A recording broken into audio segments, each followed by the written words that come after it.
Tuluyan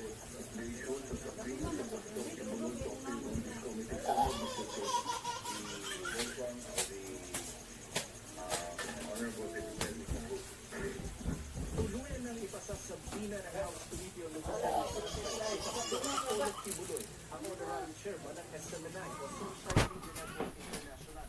Ito matapos ni Vice President ang pagdinig kanina sa Kamara tungkol sa panukalang batas na gustong bawiin ng prangkisa ng SMNI dahil sa mga isyu ng umunoy pagpapakalat nito ng fake news, red tagging at paglipat ng ownership.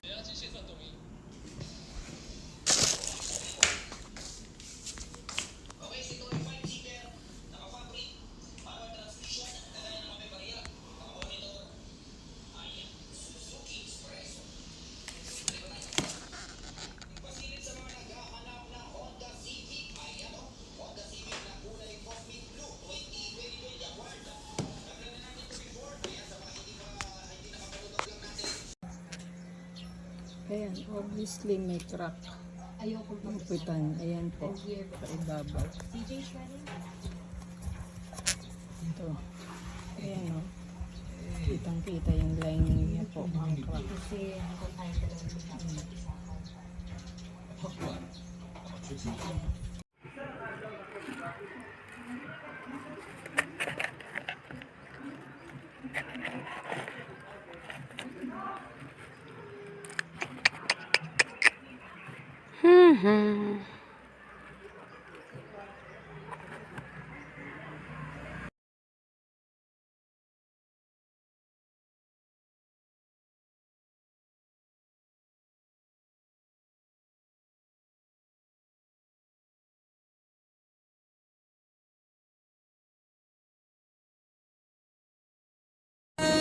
Oh my God, nice kayo.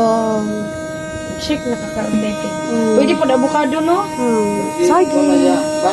Avocado, saging, ano lang, isa-isa.